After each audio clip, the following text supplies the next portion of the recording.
के रसूल सल्लल्लाहु अलैहि वसल्लम ने, और हमारा ईमान है कि कायनात का निज़ाम बदल सकता है और क़यामत आते हुए टल सकती है, लेकिन अल्लाह के रसूल की ज़बान नहीं टल सकती। उन्होंने जो कह दिया, जैसे पत्थर पे लकीर होती है, पत्थर पे बनाई हुई लकीर भी कोई मिटा सकता है, लेकिन मुस्तफ़ा जान रहमत ने जो फरमा दिया उसको कोई बदल नहीं सकता, उसको कोई तब्दील नहीं कर सकता।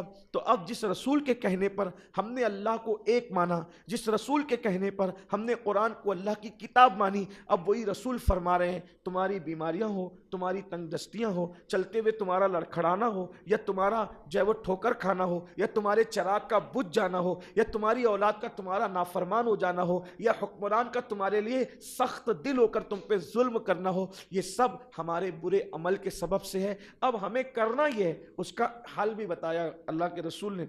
अल्लाह फरमाता है कि तुमको मेरी बारगाह में गिड़गिड़ाना होगा, अपने गुनाहों से तौबा करना होगा, कसरत से मेरा जिक्र करना होगा। अब आप मुझे बताएं, हम किस कदर नादान कि हमें गुनाह के लिए टाइम मिल रहा है, हमें बुराइयों के लिए टाइम मिल रहा है, लेकिन अल्लाह के जिक्र के लिए हमारे पास टाइम नहीं है, वक्त नहीं अल्लाह के जिक्र के लिए, हम वक्त नहीं निकाल पा रहे। हालांकि अल्लाह का जिक्र बहुत बड़ी चीज़ है, अल्लाह का जिक्र बड़ी चीज़ है। अल्लाह का जिक्र इतनी बड़ी चीज़ है कि जब हम ज़मीन पर अल्लाह का जिक्र करते हैं तो अल्लाह फरमाता है आसमानों में मैं तुम्हारा जिक्र करता हूँ। तुम अल्लाह का जिक्र करते हो, अल्लाह तुम्हारा जिक्र करता है। फिर फरमाया इंसानों के मजमे में तुम मेरा जिक्र करते हो, फरिश्तों के मजमे में मैं तुम्हारा जिक्र करता हूँ। तन्हाइयों में तुम मेरा जिक्र करते हो, अपनी शान यकताई के साथ मैं तुम्हारा जिक्र करता हूं उस शान के साथ। तो जब हम अल्लाह कहते हैं, अल्लाह अकबर कहते हैं, सुबहान अल्लाह कहते हैं, अल्हम्दुलिल्लाह कहते हैं, ला हौला वला कुव्वता इल्ला बिल्लाहिल अलिय्यिल अज़ीम कहते हैं, ये ला इलाहा इल्लल्लाह कहते हैं, ये सब आसान आसान जिक्र है, हम सब कर सकते हैं, लेकिन करते नहीं। बल्कि बड़ी माजरत के साथ मुसलमानों की ज़बान पर जिक्र इलाही की बजाय गालियाँ हैं, गाली। और गाली क्या है? हदीस पाक में आता है कि जो दुनिया में ज़मीन के ऊपर गाली देगा, मरते वक्त उसकी ज़बान पे कलेमा नहीं आएगा, बल्कि मरते वक्त भी उसकी ज़बान पे गालियां आएगी,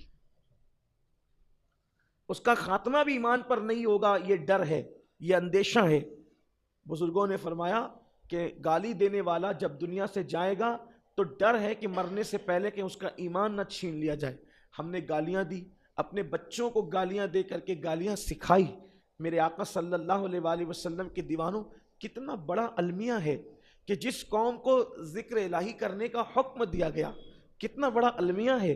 जिस कौम के लिए फरमाया गया कि अपनी ज़बानों को अल्लाह के जिक्र से तर रखो, उस कौम का हाल ये हो गया कि उनकी ज़बानों पर गालियां हैं। जिस कौम को कहा गया कि गुनाह करोगे तो बीमारियों में मुब्तला हो जाओगे। अच्छा, कुछ लोगों का दिमाग इस तरह चलता है, वो कहते हैं मौलाना जो भी हो रहा है कब्र में जो होगा देखा जाएगा, मैदान महशर में जो होगा देखा जाएगा। ये अपने दिमाग का खप्त है, गलत फहमी है कि अगर हम गुनाह करेंगे तो उसकी सज़ा कब्र में मिलेगी, गुनाह करेंगे तो उसकी सज़ा आखिरत में मिलेगी, इसलिए हम दिलेर हो रहे हैं। याद रखिए, कब्र में जो सज़ा मिलेगी वो तो है ही मिलना, महशर में जो सज़ा मिलेगी तो वो है ही बड़ी ख़तरनाक, वो है ही मिलना। लेकिन गुनाह की सज़ा दुनिया में ही मिला करती है। और अल्लाह अपने बंदों को बताता है कि बंदे, जब तेरी दुनिया की सज़ा इतनी सख्त है जो मैं तुझे दे रहा हूँ कि तू तड़प रहा है, बेचैन हो रहा है, तो जब दुनिया में मैं तुझे ये सज़ा दे रहा हूँ तो तू सुधर जा, तौबा कर, होशियार हो जा। तो जब दुनिया की सज़ा इतनी ख़तरनाक है तो आखिरत की सज़ा कितनी ख़तरनाक होगी। ये दुनिया की सज़ाएं झलकियाँ हैं, झलकियाँ। अब आप सोचो, सिर्फ हमारा सर ही दर्द करे, तवज्जो करना, अगर कभी हमारा सिर्फ कुछ नहीं हो, सिर्फ सर ही दर्द करे, यानी कि हल्का हल्का मीठा मीठा जो सर में दर्द हो उसकी बात नहीं करता, तेज का दर्द हो तो हम कैसे तड़पने लगते हैं। अब आप मुझे बताइए कि जब हम अल्लाह के दी हुई सज़ा के तौर पर, अल्लाह जब बतौर सज़ा अगर हमारे सर में सिर्फ दर्द ही पैदा कर दे तो हम उसको बर्दाश्त नहीं कर सकते, तो वो जो आखिरत के अंदर जो चाबुक लेकर के फरिश्ते मौजूद हैं, हथौड़े लेकर के जो फरिश्ते मौजूद हैं, जहन्नम के जो बिच्छू जहन्नम के अंदर इंतजार कर रहे हैं अल्लाह के नाफरमान लोगों का, है बर्दाश्त करने की ताकत? सर का दर्द जो दिख भी नहीं सकता, जो पकड़ में भी नहीं आ सकता, हम उसको बर्दाश्त नहीं कर सकते।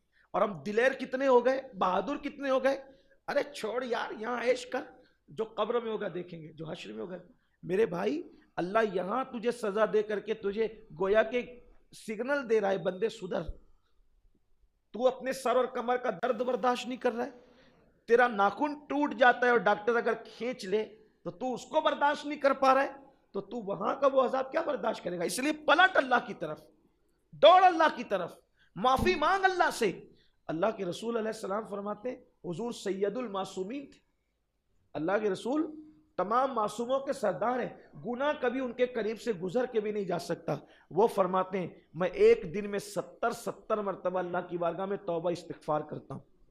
क्यों? उम्मत की तालीम के लिए। और हम पापी गुनहगार सियाकार क्या एक बार भी दिन में अल्लाह की बारगाह में रुजू करते? कभी तौबा करते? कभी अल्लाह की बारगाह में पलटते? नहीं पलटते। और हम चाहते हम खुश रहें, हमें गम ना हो, हमें तकलीफ ना हो, हमारे पास बलाएं ना आए।